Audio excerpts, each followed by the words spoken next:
Thanks so much and welcome everybody. I'm so happy that you are all here and really excited about our special guest today and our partner for the Level Up program. So I wanted to take just a moment to highlight a couple things while I have you as a captive audience and before I turn it over to Jen. So the screen that I'm sharing here is an opportunity that I wanted to make sure to highlight so that your nonprofit can apply. It is called the Level Up Digital Fundraising Opportunity. And so this is a grant opportunity focused on digital fundraising, copywriting courses, technology that we're delivering to you, as well as a Catch-a-Fire subscription so that you can expand your capacity. And why am I saying this today? Because one of our partners is Institute for Sustainable Philanthropy. They will be running the copywriting course through this cohort and grant. So I wanted to highlight this. Again, the cutoff for applications is the end of this month, March 31st, and we're going to drop the link into chat if we haven't already, just to make sure you have that. Check it out. There's wonderful information on here and also our contact information if you have any questions as you're going through the application process. We're very excited to bring this opportunity to you, so wanted to make sure that you didn't miss out and you were aware of it. The other thing I will briefly mention is that enrollment begins April 3rd. So if you know any new nonprofit organizations or nonprofits that maybe weren't on Colorado Gives in years past, but wanted to be, the requirements for enrollment have been adjusted this year so that more nonprofits can join the platform. Really exciting. So make sure if you have other folks in your network that you want on the platform to let them know. All right. I'm going to go ahead and stop sharing my screen. And I'm going to hand it over to Jen. Jen is the co-founder and co-director of Institute for Sustainable Philanthropy. And as I mentioned, also our partner in the Level Up Digital Fundraising cohort. We are really excited for everything she has to share and all the exciting work that you're doing at your organization. So I'll let you take it from here. Welcome and thanks so much for joining us. Thank you very much for having me. I trust you can all hear me okay? And you can all see my beautiful slide of how to love your donors. It looks great. Sounds great. It's great. Thank you so much. Thank you so much for everybody joining us. We've already got more than 80 people here, and I'm sure there will be more coming. Today, in the next 50 minutes, I will share with you about how to write your fundraising copies and how to care for your donors in a philanthropic psychology way. As we promised, our premise is if you're going to do fundraising with your organization, one way to think about fundraising is that our job is to love our donors. And this presentation will tell you a few ways of how you might do this. And as much as I would like to have a title in professor in academics as a professor, I really don't believe in talking in the Ivy Tower language. So I organized my presentation into 6 very simple take-home messages for you. And these are the slides that is worth taking notes for.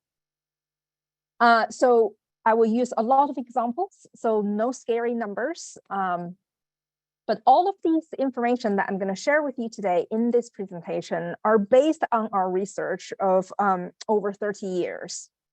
So if you're interested in what I'm sharing here, you can go to our website, look for the books, look for the report on mass giving, on high net worth individual giving, and on how to overcoming challenges for fundraisers. All of these research are volumes of academic research written in a way that are accessible for fundraisers. They're not generated as a list collection tool. So all of them are probably longer than 20,000 words. So they're all heavy readings, but they're all free. And we put them up genuinely because we'd like to share the knowledge as widely as possible with the fundraising professionals who need them. So do take a look around and see what other information that you can get if you find what I'm sharing here interesting. As academic as these research are, some of them, I warn you, do include a lot of figures numbers, statistical tests, but I'm not going to talk about any of those today. Today, I will only provide you with a flavor of what are the principles to do our fundraising if we were to rely on the findings from these research studies. The same principles, obviously more extensively, will be covered in the certificate in fundraising copywriting course. And that's part of the program that Jordan mentioned in the Level Up program. So think of this as a taster session. To start with, let's go through some definitions. What is philanthropic psychology? Well, philanthropy is Greek root, is love of humankind, and psychology is the research of the human psyche or human soul. So literally, you put the two words together, is the study of how people love people. Very cute, isn't it? I love doing it every day for the last 20 years. So the first thing, as simple as these things sound, is that when we talk about people loving humankind or people loving people, the first thing that we kind of nonprofit professionals like to do is to immediately exclude ourselves out of the humankind. Right? So whenever we say, oh, people love people, we're like, people love other people. Well, that's not what philanthropic psychology is about. Every principle that we talk about here is applicable to us loving other people as well as we loving ourselves. So hopefully by the end of this presentation, not only you'll learn more things about how to care for your donors, you will also learn more things about how you can love yourself.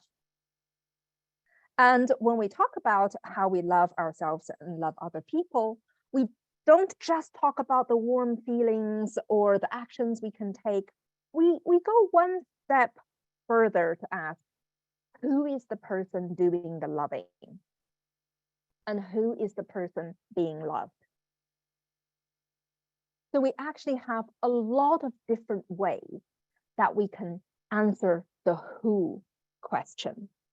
And there's actually a very large body of academic research that is centered on the concept called identity that helps us understand the who behind the loving.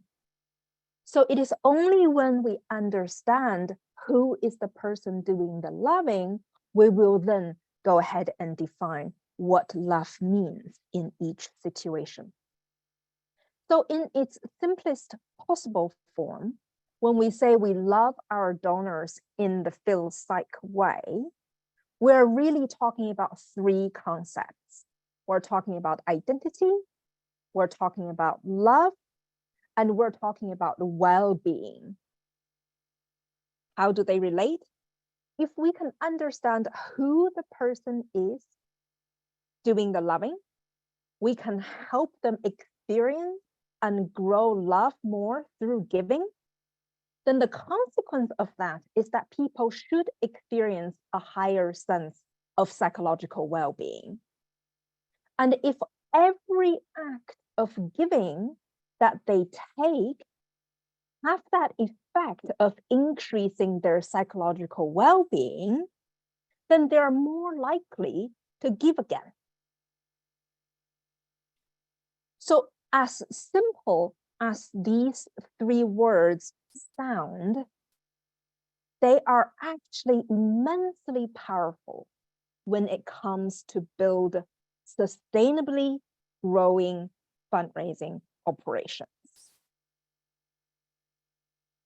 So in order to grow your fundraising in the phil-psych way, then, the first most important thing that I would like you to take home today is that it is really important for us to recognize the difference between fundraising copy that focus on the money versus focusing on the person.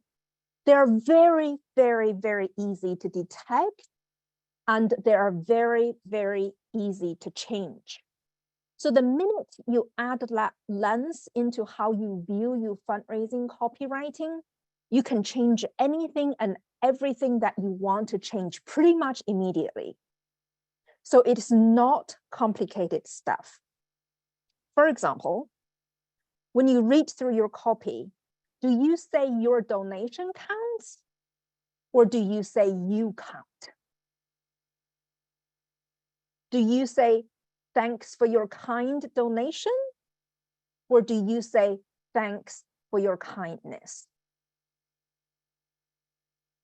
Do you say the future of our country is decided in the schools? Or do you say the future of our country is decided by people like you? And finally, when you report back your achievement, are you saying what we achieved in this third year? Or are you saying what you achieved in this third year? And when we talk about this focus between money and the person, we're not even always talking about focusing on the donors. So on this next example from the leprosy mission, you can use 3 words to tell people what is the problem they solve. Leprosy, and the consequence of leprosy could be disability. And what comes with both leprosy and disability could be being teased by their peer groups, by their family members, or by their friends. That you are orienting people's attention to the problems. 1, 2, and 3 little words.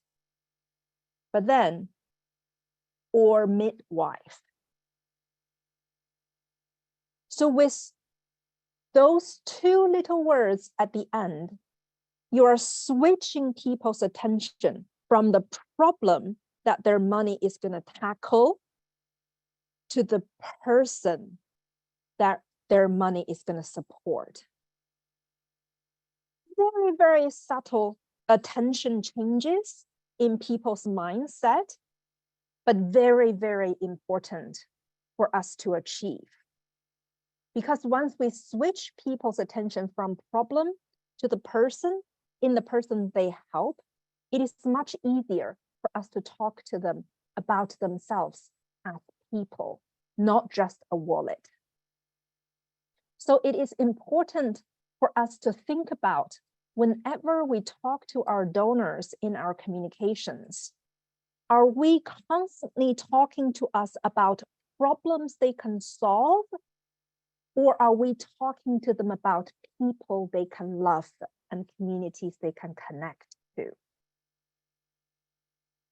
And it's not difficult for us to recognize the differences, as you can see from these examples. I will also show you the next set of examples where the goal is not just to touch the person, but actually to help them feel a little bit better about their sense of who they are.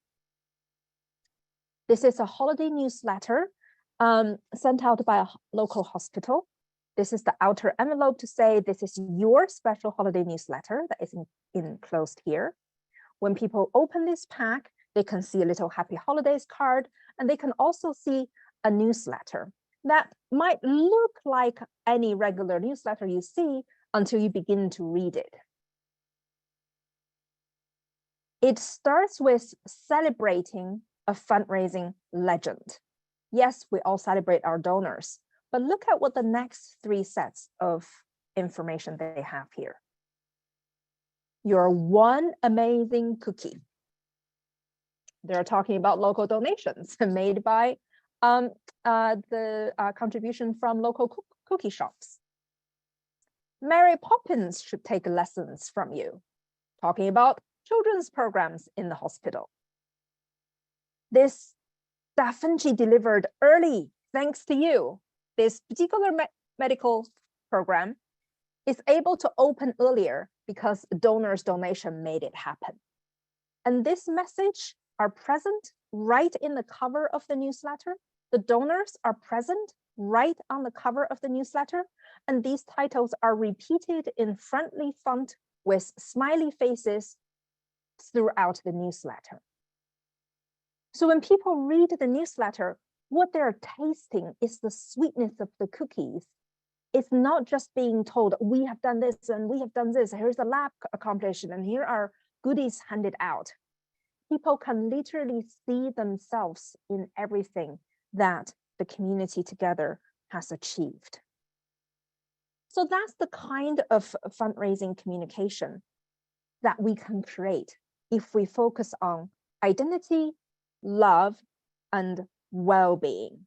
Identity, the you, who the donors are, how they express their love through the donation of cookies, from the donations to the children's program, how are they loving? And also, how are we loving them back by helping them taste the sweetness of the goodness that they achieve? So doing your fundraising in this way, as we have been researching with these organizations, can make a really long-lasting impact on your fundraising program. Usually, if they're done consistently over time, they can have the effect of sustainably doubling your giving. But the first step of it is to get to know your donors. And here, I am not necessarily talking about conducting your original donor research. As I said, later on, I will show you how you can decide whether conducting a piece of donor research is worth the investment. But we have learned a lot about our donors, as you can see from this webinar. You don't have to necessarily do your own donor research to be able to talk to them better.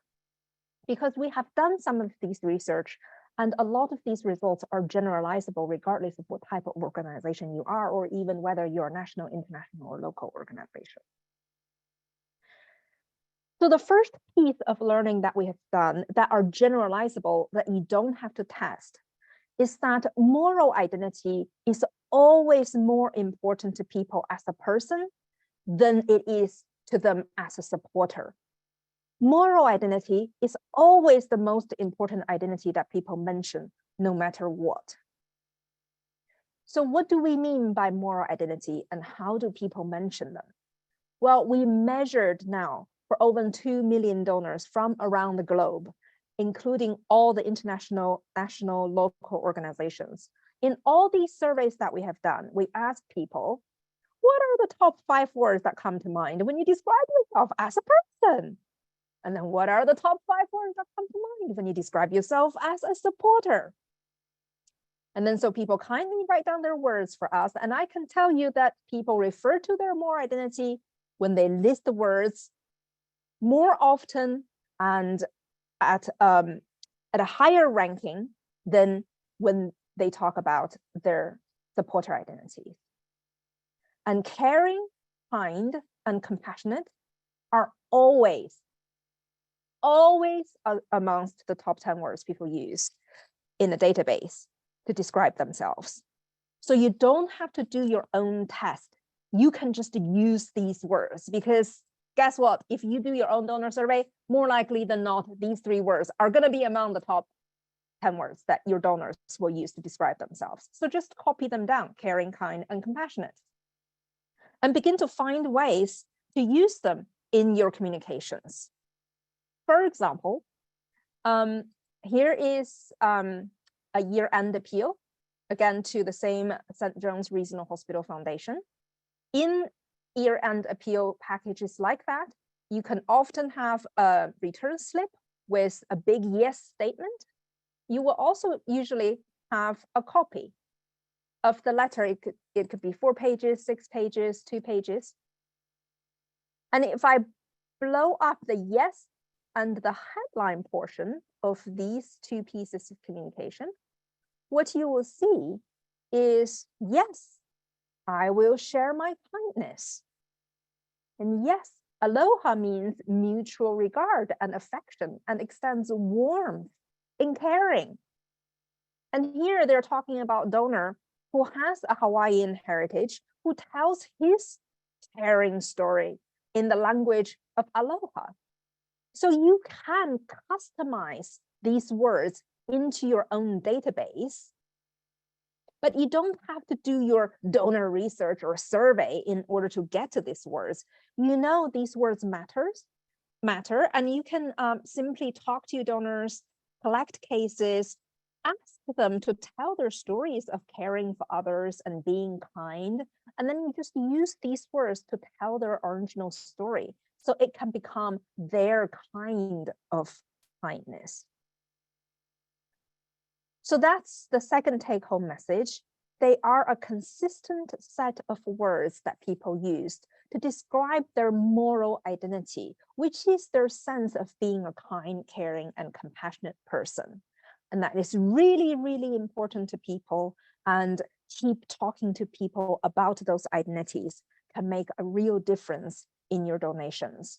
Amongst our alumni in the last 3-4 years, very often you hear people can increase their giving on a A/B split testing environment for over 10%. And when this is used over a year or two, they can usually get to $1 or $2 million dollar or pound differences if they're a mid-sized charity, really doing nothing but then putting all these words into their print, into their digital communications, into their telephone script. Whenever they interact with their donors, they interact with the donor's moral identity of wanting and living the life of a kind, caring, and compassionate person. So that's the first two take-home messages. The third take-home message is that the moral person in each organization is different. So if you want to dig a little bit deeper into the holistic characteristic of your own database, you do need to consider some way of generating a two-way dialogue with your donors. But it doesn't have to be a costly survey, either in print or digital. It could simply be ways that you can engage in two-way communications, even in letting people leave a message for you on your social media, having one question or two questions included after make their donation in their receipt or in their thank you emails. So think of ways where you can have very, very short and simple interactions with your donors as a way of getting to know them better. And as you're contemplating what you want to do in terms of getting to know your donor better, you want to know a little bit more about what kind of positive impact that investing in getting to know your donor better can return for you. You don't want to blindly drive into a situation where I just want to know everything and anything about your donors without necessarily keeping your eye on the bottom line. So just to give you a very brief example of how one of the organizations measured the impact raising money this way can have in their database, and give you a little bit of flavor of how big a difference this way of thinking can make, I'll share with you a set of studies and fundraising activities that the British Columbia SPCA did over a 36-month collaboration with us. So during this 36-month collaboration, we start by auditing BCSBCA's communications. And based on what we know how they talk to donors, we field a survey for them, and we test based on the learning how to best increase donors' giving. And then we use a second survey to measure, well, if we increase giving this way, can we actually help people feel better?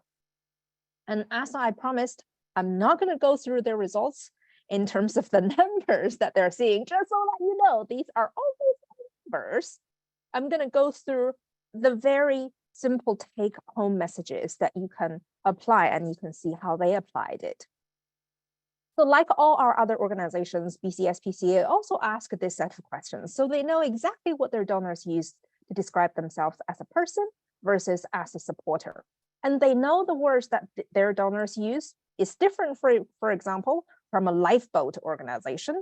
And it's also different, for example, from the lyric opera. So yes, we know different sectors, donors describe themselves differently. So once they know what are the unique set of words that their donors use to describe themselves, they transformed their fundraising copywriting. In 2018, they are already doing fundraising best practice in their copywriting, in the sense that they have a very high U density in their letters. They keep saying, thank you for this, you've done this, you've done this, you've done this, and you've been what, and you are about, and you. So there's a lot of yous. So this is definitely not one of those fundraising letters with no use in it. It's very, quote unquote, donor-centered, if you prefer to use that word. But what is the difference that a phil-psych approach made in their copywriting? By 2022, their copies sound and look like this. Your bigger than life love for animals will always protect them. Your deep love, your unflinching compassion, your kind heart, your deep love, your unwavering support, your loving heart, you lovely, you loyally, and that you are everlasting. So for them, they're not happy about simply referring to donors as you. For them, it sounds very transactional. What are you doing? Keep calling the yous out. They want donors to feel who they are, to feel the deep love that they have for animals. Can they get used to talking this way from like 4 years ago? No, it takes 4 years for the team to get warmed up into this approach, for the language to come out more naturally, for them to weave them into all communications. And it's still an ongoing process. They are still working it in and working it in better. But man, the difference it makes in their bottom line. The numbers here, 32%, 22%, 38%, 80%, these, as good as they sound, is a huge underestimate of the actual difference that this made in their bottom line. Because guess what? This monthly recurring donors retention now is on a much bigger base because they're keeping more donors, right? So even though it's a 22% increase, it's not a 22% increase on the same 30,000 donors they have. This is a 22% increase in now the 50,000 donors they have, right? So they have more than doubled their giving in the last 4 years. And obviously, phil-psych is not the only thing they do. They have to build up campaigns, make sure all their platforms work, make sure their database connected. Obviously, a lot of the work have to carry on. But fundamentally, all the fundraising communications now that they're writing, they're doing it in-house. They don't have to rely on agencies. Their own team write them. And everything is generating consistent tones and words and messaging. And their stories are collected in the service of telling the stories in the right way. Yes, it took them 4 years, but they're there and they're loving it. They just can't stop using. And most of all, they can put their hand on their heart to say, guess what? It is never just about money. Because once they've raised money this way, they have seen their bottom line increase. They're not letting go, doing a second survey, measuring how good their people actually feel. And I promised you, I'm not going to go through all the numbers. So I'm going to tell you the take-home message from what these numbers are. In this survey, we asked people on a 1 to 7 point scale, what is your intention to continue to give? What is your intention to increase giving, and so on?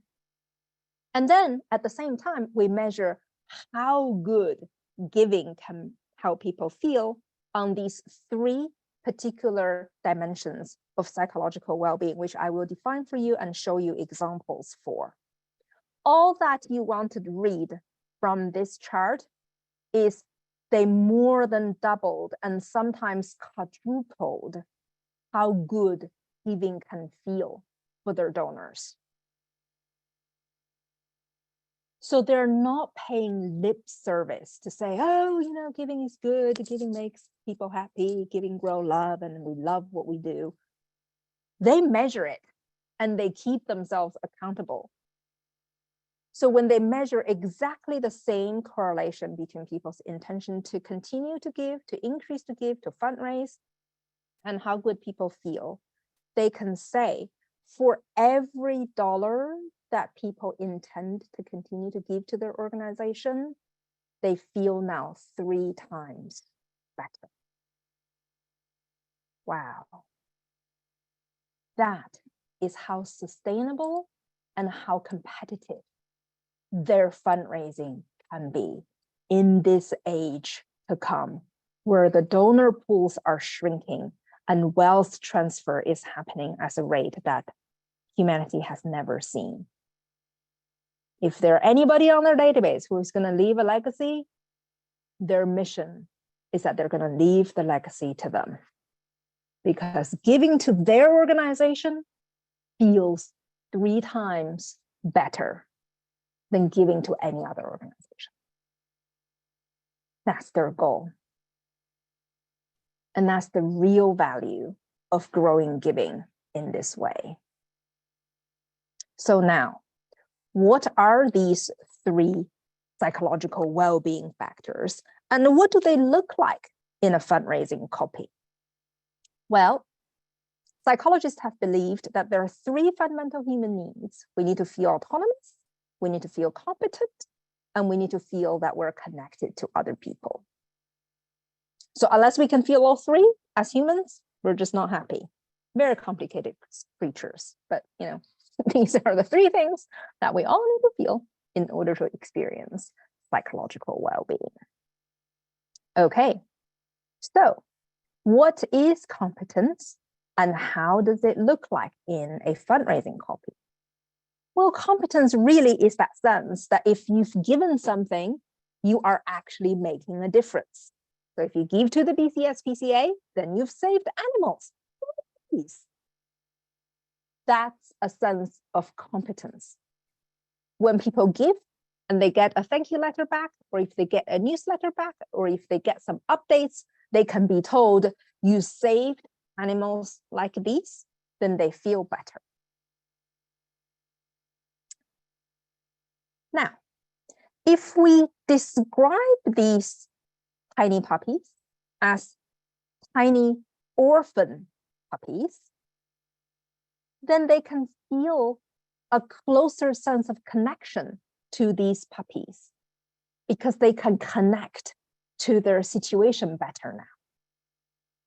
So it's not only they feel they can make a difference, they feel closer to the puppies that they can make a difference for. We all would like to have warm, satisfying, trusting relationships with the people, the animals, the planet that we help. So by describing the puppy's situation, we are not only helping people feel they can make a difference, we're helping them experiencing a connection with the puppies that they help. And then they're told inside, you can find your latest possum report. If you just read the title of this possum report, it could be, look at all these possum difference that you make to all the puppies like Chewy and Obi. And that could be what you're telling people, and that is fine. So in this case, you're telling people the difference they're making possum differences. And again, it's something that they can feel, and it's told in the context of the puppies that they help, but it's more than that. It is a little bit more than that. Why? Because in the same package, when they send out these awesome reports, there's also a donation form. And on the donation form, they're not just saying, oh, this is your possum report, and you can see all these differences that you can make. In addition, they're saying, yes, with a loving monthly gift, you will save animals every day. But they also say, thank you, you are possum. So it's not just thanking them for what they do, it's to help them feeling better about doing what they do. These are committed animal lovers. They deserve to be thanked to do all these awesome things. So it is our job to give them what they deserve. We're not doing them a favor. Oh, they really don't deserve to be called possum, and we're just doing them a favor for calling. That's not what's happening, right? We all love our donors and they all love our animals. The least we can do is to tell them that they are awesome, and they are awesome in loving the animals they love. And that's how we can make them feel competent, not just in what they do, but also in who they are, being a possum person. Then, how can we give them a sense of autonomy to help them feel like they can have a voice? We can ask reasonably simple questions with our donation forms where they can fill out things like, planning ahead helps make change happen. What is your 2023 New Year's resolution for how you will share your love with the animal? Right?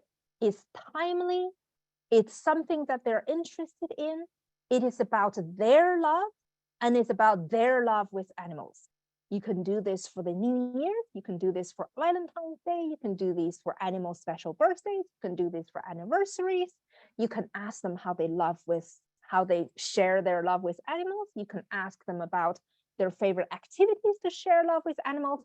You can have a whole host of these kind of questions, like 7 to 10 of them, that you can just write down before you even go on to your next thing after this webinar, that you can then just trickle out to all your communications throughout the next 12 months or so. Just keep one little box there for them to share with you their thoughts. And let me guarantee you, like, what you get back put you into tears. They are your most committed, most loving donors, telling you their heartfelt love story. It's absolutely golden material for you then to use as quotes in your follow-up communications back to your database. You're basically becoming a channel for your donors to express their love and for them to hear from other people's love. That's what you're doing when you're creating an autonomous expression of how people experience their love in their relationship with you. So autonomy is really about giving them that voice that matters to them. And you note how this question is asked, right? It's not about, why do you give to us? What inspired you to give to us? It's about, how do you share your love with animals? So it's very specific, and the reflection is specifically designed not just for people to autonomously share any voice, but to share the voice that matters most to them, because they're the people who love animals. And as they journey with you a little bit more, you can ask them to tell you stories more extensively. So these are the people who might have been on your database for quite a few years, and you think they might be interested in leaving you a bequest gift. Ask them a bit more questions about, what first inspired or taught you to care about animals. Again, this is not about your first gift. This is about your first love for animals. Oh, thank you, Lisa. Is that a cat? Is she so interested that she decided, I need to take a look at that presentation? Yeah, so, what inspired you to care about animals in the first place? Is there anyone in your life who you want to pass your love as animals to? What you think of when you think about animals in your life, those you love now and those you have loved in the past, so what words come to mind? It's all about love. Everything is about love. And it is not about us shouting love at them. It's about us collecting love from them, giving them a chance to express that love that they have for other people and other animals. And this last example is by far my favorite example from BCS PCA, because it grows the kind of love just warm my heart every day when I wake up in the morning. So let me talk you through this I Save Animals survey. So in this survey, they're asking, what are the most urgent needs that you're seeing in your community? So while we are experiencing COVID-19, what do you think are the most important things that you want to do for your own community, right? So when they're asking these questions, these options How do they frame them? Supplying food for pets whose owners have difficulty affording pet food. So it's not just about loving animals now, it's about helping owners of animals who love animals as much as you do. They just can't afford to give them the care that you can afford to give them. Providing access to veterinary care for pets whose owners can't afford it. Supporting pet owners who face behavioral challenges with their pets. Offering emergency boarding when pet owners face hospitalization or homelessness. Assisting pet owners who face challenges finding pet-friendly housing. I don't know how often you read communications from animal welfare organizations. Very often animals are presented as the victims. They are abandoned, they're abused, they're neglected. Implicitly, then, we're othering the people who actually love them as much as we do. They just can't afford it. So when BCSPCA decided that for them, animal welfare is not just an animal issue, but a social justice issue, they've decided to do their fundraising in a way where they are not going to promote that hatred against, oh, those are evil pet owners who don't take care of their own pets. They choose to tell donors the real stories about why animal lovers just like them can't afford the care that their pets need. So the competence that now BCSPCA give to their donors is about making a difference for those pet owners, allowing them to have a choice in helping other animal lovers and to connect with them instead of blaming them for those who don't take care of their own. And they think this will help them treat the root problem, to care for animals, not just raising money. So yes, they are raising money, but they are also raising love. And they're raising love not just for animals, they're also raising love for people. It's just beautiful, beautiful fundraising.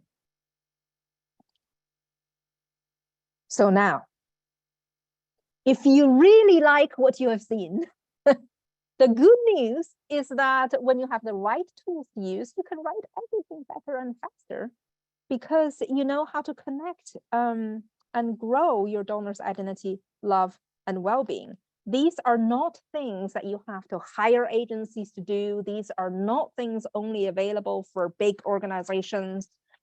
These are not things only accessible for people with teams and teams of fundraisers. These are things that we have seen people done in a one-person development shop where the fundraiser is also the CEO. Okay, so these are not things that have to be done by big organizations. Actually, if only one person can write fundraising copies and that one person learn how to do this, is much faster for everything in that same organization to be changed immediately. And within 6 months, you'll see difference in fundraising income, right? So these are not only things that can be done by big organizations. One person shop, if you know where to start and if you know how to do it, you can make it happen. And if you have absolutely no resources to do anything beyond today's webinar, when you get the slides, just simply copy those words and use the examples I give you, compare to your own copy and plug as many of those sentences or words as you can anywhere possible. It's not going to take you more than a couple of hours. It's just a couple of hours that we have to spend. And I promise you, it's not going to take more than a couple of hours. And you do not need to do any more research. You just need to do it. All right.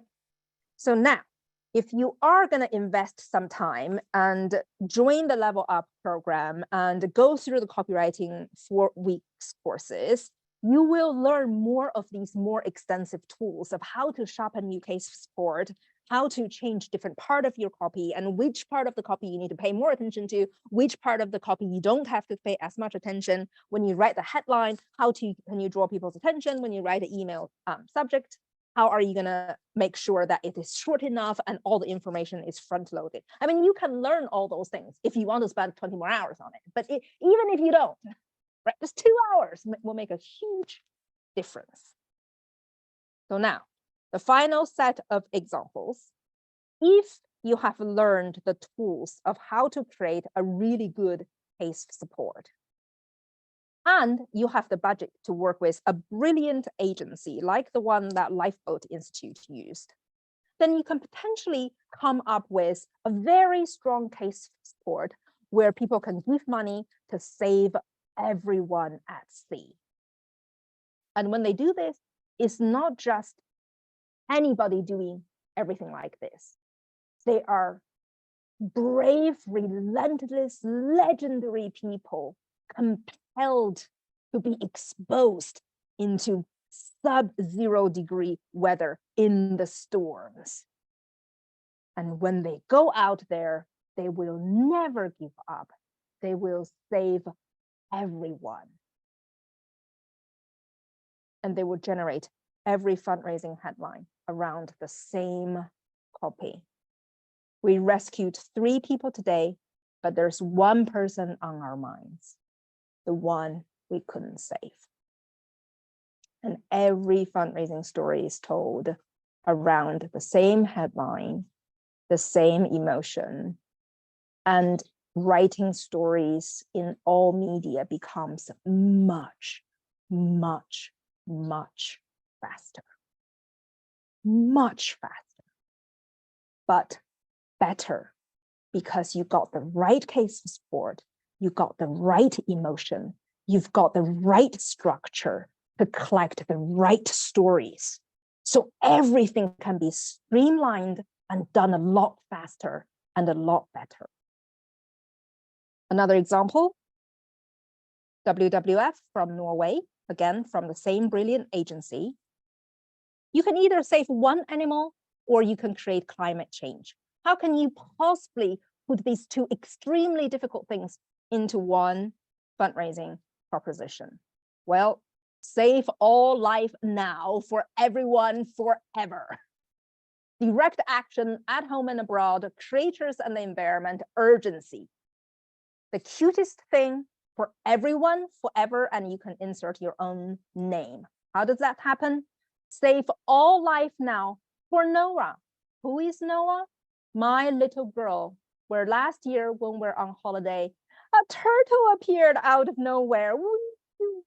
You're Nora, to be able to swim in a sea where turtles are still around. So they're talking to loving parents who are saving all life now for their children.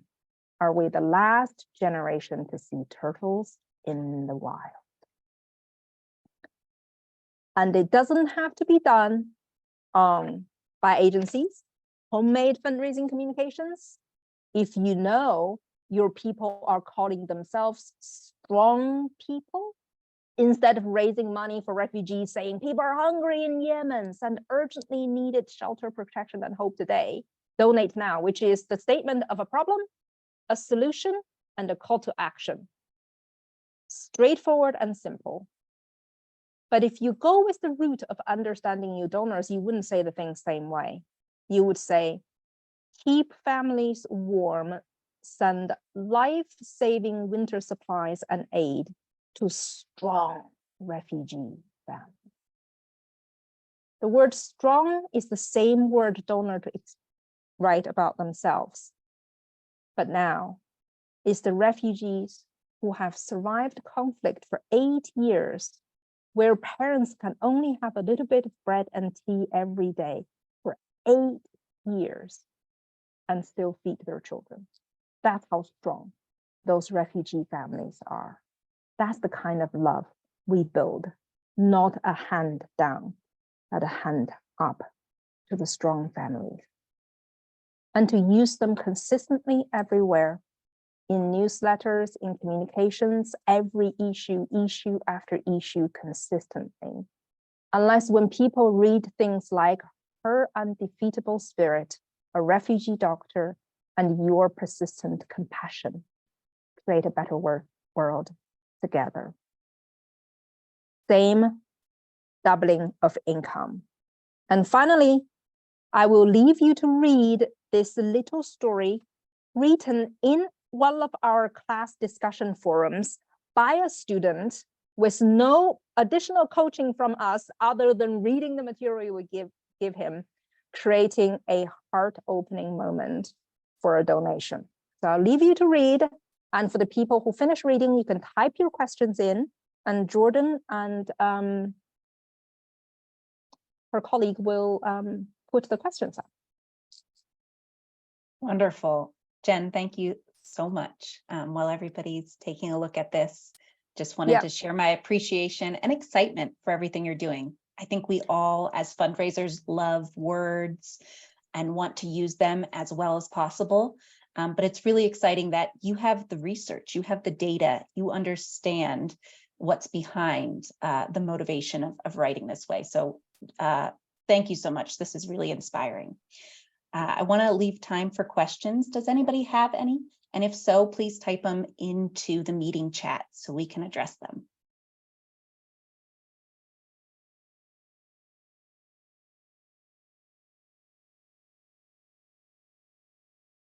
While we're waiting, I did have a question that came to mind, Jen, if you wouldn't mind. So a lot of what we looked at was refugees, animals. Is there any alternative approach or challenges with, say, a little bit more touchy missions and nonprofits that you work with? Sex trafficking, domestic violence, so those more touchy topics that may be a little bit more challenging for folks to warm up to and react to?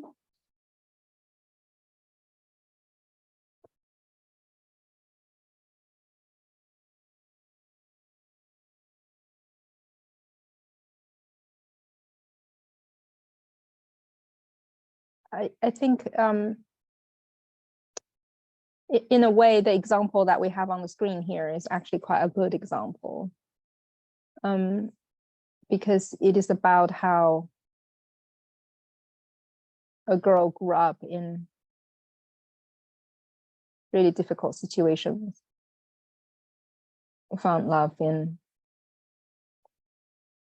this piece of writing.